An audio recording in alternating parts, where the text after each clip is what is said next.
नमस्कार मित्रांनो, तोही माझा मितवा या मालिकेच्या येणाऱ्या काही भागामध्ये मित्रांनो एक आता जबरदस्त असा ट्विस्ट आपल्यासमोर येणार आहे आणि त्या ट्विस्टमध्ये आपल्याला असं बघायला मिळणार आहे कारण नम्रताने आता वल्लरीचं ऐकून त्या ईश्वरीला स्पर्धा जिंकून न देण्यासाठी आता स्वतःच्या बहिणीवर मात्र हा प्रयोग केलेला आहे, ते पण वल्लरीचं ऐकून. कारण आता जीवापाड प्रेम करणारी बहीण, एकेकाळी आता दोघींचं इतकं छान नातं असणारी आज नम्रता मात्र ईश्वरीच्या म्हणजे अगदी तिला स्पर्धा जिंकून न देण्यासाठी जीवावर सुद्धा उठलेली आहे. कारण आता नम्रताला माहिती आहे की आता वल्लरीने सांगितल्याप्रमाणे तिला आता अगदी सोपा पदार्थ बनवायला येणार आहे, ते म्हणजे इंदोरी पोहे. परंतु आता ईश्वरीसाठी खास असं आता हा लोकप्रिय पदार्थ आलेला असतो, तो म्हणजे आता वडापाव. आणि आता ईश्वरी तरीसुद्धा या सगळ्या संकटातून स्वतः कशी मात करणार आहे. कारण ऐन वेळेस ईश्वरीच्या डोळ्यामध्ये आता ह्या नम्रताने जे काही औषधीचा म्हणजे फॅनद्वारे जे काही औषध फवारणी केलेली आहे, त्यामुळे ईश्वरीच्या डोळ्यामध्ये ते औषध जाऊन ईश्वरीला त्रास होतोय आणि ईश्वरीला ऐन वेळेस दिसायला अंधुक दिसायला सुरुवात होते. आणि ईश्वरीचं कशातही म्हणजे लक्ष नसतं, म्हणजे असं की तिला दिसत नसल्यामुळे तिचा हात कुठेही म्हणजे पडत असतो. एकतर आता जेव्हा तिचा हात हा तेलात पडणार तोच लगेच अर्णव तिच्यासाठी धावून येतो आणि त्यावेळेस ईश्वरीला दिसत नसतं. आणि आता ही जी काही बॉटल आहे तर ईश्वरीला आणि अर्णवला आणि आकाशला ती बॉटल नम्रताच्या पर्समध्ये सापडेल आणि हे जे औषध आहे आणि ते औषध मात्र नम्रताच्या पर्समध्ये आलं कसं. आणि आता नम्रताने हे सर्व जे काही केलेलं आहे ते सर्व काही CCTVमध्ये आता यांना दिसणार आहे. त्यामुळे आता नम्रताला शेवटी ह्या स्पर्धेमधून बाद व्हावं लागतं की काय. कारण नम्रताने आता ईश्वरीच्या डोळ्यावर जो काही औषधांचा प्रयोग केलेला आहे तिला दिसू नये यासाठी शेवटी आकाशने हे नम्रताचं भांडं फोडलेलं असतं. आणि आता नम्रताचं भांडं फोडल्यानंतर आता नम्रताला शेवटी बाद कसं व्हावं लागतं आणि ईश्वरीने आपले छान असं आता जे काही वडापाव आहे तो पदार्थ मात्र बनवून आता इंदोरी जलवा कसा दाखवलेला असतो. कारण आता स्वतः बहिणीसाठी मात्र नम्रता स्पर्धेच्या बाहेर पडू नये यासाठी ईश्वरीने स्टँड घेतलेला आहे. आणि नम्रताला आता जे तिने अगदी शेरात सव्वा शेर बनवून जो काही वडापाव करून दाखवलेला आहे आणि नम्रताला स्पर्धेच्या बाहेर न काढण्यासाठी ईश्वरीने जे प्रयत्न केलेले आहे, तेव्हा आता नम्रताचे डोळे मात्र कसे उघडतात आणि सगळ्यांच्या समोर आज मात्र नम्रताची कशी कान सुनावणी होते हे मात्र आपण ह्या व्हिडिओमध्ये बघणार आहोत. त्यासाठी मित्रांनो व्हिडिओ शेवटपर्यंत नक्की बघत राहा आणि जर तुम्ही आपल्या चॅनलवर नवीन असाल तर चॅनलला सबस्क्राईब करण्यासाठी मात्र विसरू नका. तेव्हा मित्रांनो आता ह्या सौदामिनी आणि वल्लरी यांनी मात्र आता स्पर्धेच्या आयोजकांशी पैसे वगैरे देऊन आता ईश्वरीला त्रास देण्याचा प्रयत्न केलेला आहे, जेणेकरून मात्र ईश्वरीला स्पर्धेमध्ये दिसता आलं नाही, म्हणजे ईश्वरीला स्पर्धा ही जिंकताच येणार नाही. तो पदार्थ ईश्वरीने बनवला नाही मग मात्र काय होईल. एकतर आता अर्णवने बेसन पिठाऐवजी मात्र आता दुसरंच चणापीठ आणलेलं असतं आणि त्याचे वडे कसे बनवायचे हा प्रश्न ईश्वरीला पडलेला असतो. आणि त्यात म्हणजे आता ईश्वरीची वेळसुद्धा संपलेली आहे. त्यामुळे आता शेवटी जे पीठ हातामध्ये आलेलं आहे तर त्या पिठानेच मात्र आता ईश्वरी आणि अर्णवला वडापाव बनवायचे असतात. परंतु ईश्वरीच्या हातामध्ये अशी काहीतरी जादू असते, ईश्वरीने त्या पिठाचे सुद्धा छान असे वडापाव बनवलेले आहेत. तेव्हा मित्रांनो आता ही नम्रता आता ती तर इंदोरी पोहे बनवण्यामध्ये आता ईश्वरी सुगरण असते. कारण इंदोरी पोहे ईश्वरीला छान जमत असतात, ते पण नम्रतापेक्षा भारी. आणि आता नम्रता मात्र हे पोहे बनवण्यासाठी प्रयत्न करत असते आणि त्याच वेळेस आता ईश्वरीला अचानक मात्र अंधुक दिसायला सुरुवात होते आणि ईश्वरीचा हात मात्र तेलामध्ये पडणार तरीसुद्धा ईश्वरी स्वतःला सावरण्याचा प्रयत्न करत असते. ईश्वरीला आता स्पष्ट दिसायला म्हणजे ते दिसतच नसतं, काय करावं तेच काही कळत नसतं. ईश्वरीला चक्करसुद्धा यायला सुरुवात होते आणि त्याच वेळेस मात्र अर्णव धावतच येतो. अर्णव धावत आल्यानंतर आता लगेच स्पर्धेचे जे काही आयोजक आहे ते मुद्दाम आता सौदामिनीच्या सांगण्यानुसार पुढे येतात आणि मिस इंदोर या म्हणजे ईश्वरी हे राजशिर्के आहे तर त्यांना दिसत नाही, त्यामुळे ह्या स्पर्धेतून त्या बाद होऊ शकतात असं मात्र ईश्वरीवर आरोप केले जात असतात. पण ईश्वरी म्हणते की नाही, मला जरीही दिसत नसलं तरीसुद्धा मी स्पर्धेतून बाद होऊ शकत नाही. असा कोणता रूल्स आहे तुमच्या या स्पर्धेच्या नियमामध्ये, त्यामुळे तुम्ही लगेच मला बाद करू शकतात. मी माझा पदार्थ बनवायला सक्षम आहे. आणि त्याच वेळेस आता अर्णव पुढे येतो. अर्णव पुढे येऊन आता ईश्वरीच्या तिथे थांबतो आणि ईश्वरीला आता सौदामिनीला तर हसू होतं असतं, कारण हिला स्पर्धेमध्ये कोणताही पदार्थ बनवता येणारच नाही आणि शेवटी ही स्पर्धेतून बाद होईल असं सौदामिनीला वाटत असतं. परंतु ईश्वरीने मात्र आता असं काहीतरी चाल लढवलेली असते. ईश्वरीने आता डोळ्यावर बर्फाचे जे काही तुकडे आहेत तर ते ठेवून आपल्या जे काही डोळ्यांची आग होत असते, तर त्याने आता ईश्वरीच्या डोळ्यांची आग थांबलेली असते आणि ईश्वरी प्रयत्न करत असते ती सर्व काही ते वडे बनवण्याची. एकतर ते जे काही चणा डाळीचं बेसन पीठ आहे तर ते मात्र वेगळंच बेसन पीठ असतं आणि म्हणून ईश्वरीला आता काय करावं म्हणून आता ईश्वरीच्या डोक्यात एक प्लॅन करतो. कारण तिला बाबांनी सांगितलेलं असतं की कशापासून वडे कसे छान बनवायचे, म्हणून ईश्वरीला ती सगळी रेसिपी आठवते. आपल्या संजय म्हणजे जे काही बाबा नम्रताचे आहे तर त्यांनी ते शिकवलेलं असतं आणि ते रेसिपी आठवल्यानंतर ईश्वरी सगळं काही आता पटपट करायला घेते. ईश्वरी सगळं काही छान करत असते आणि अगदी तिने इतके छान अगदी स्वादिष्ट वडे बनवलेले आहेत. आता हे सगळं काही बघून मात्र सौदामिनीचा आणखीनच जळफळाट होतो आणि त्याहूनही नम्रताचा खूपच जास्त.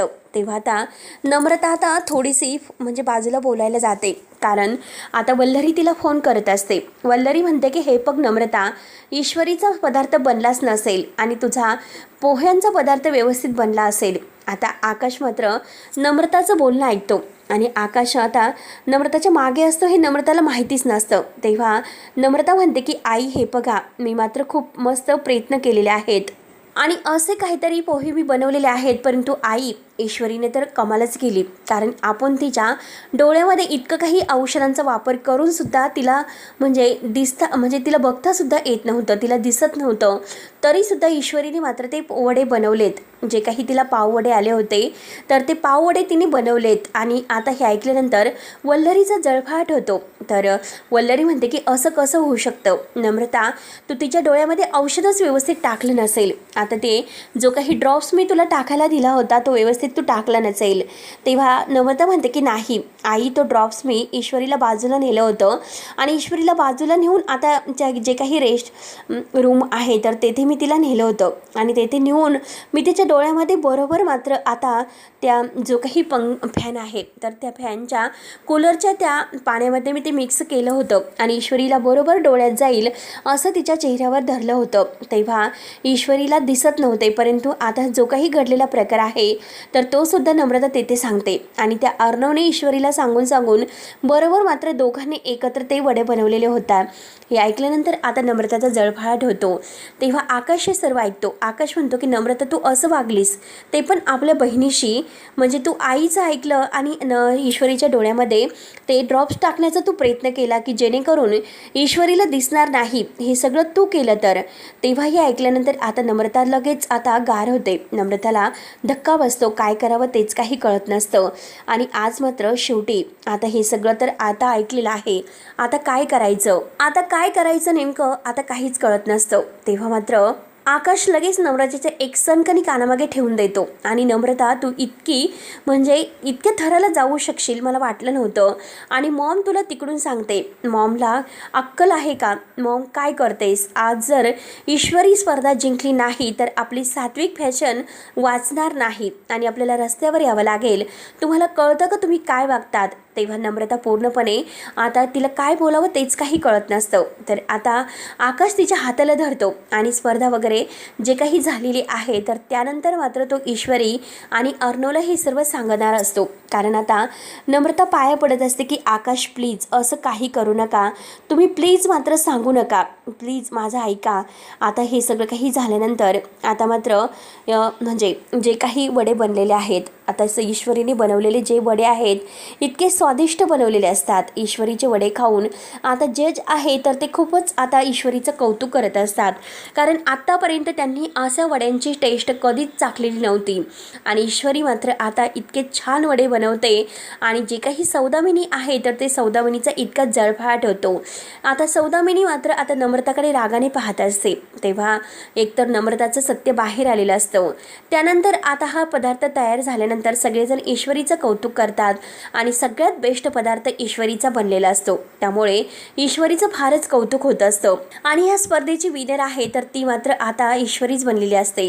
कारण आता ईश्वरीला स्पर्धेच्या बाहेर काढायला निघालेले जे काही आयोजक आणि सौदामिनी आहे तर यांच्या तोंडावर मात्र आता ईश्वरीने छान असे वडे बनवलेले असतात. आणि त्याच वेळेस आता आकाश ईश्वरी आणि अर्णव यांच्याजवळ येतो आणि नम्रताने केलेल्या कारणाचा पर्दाफाश करतो.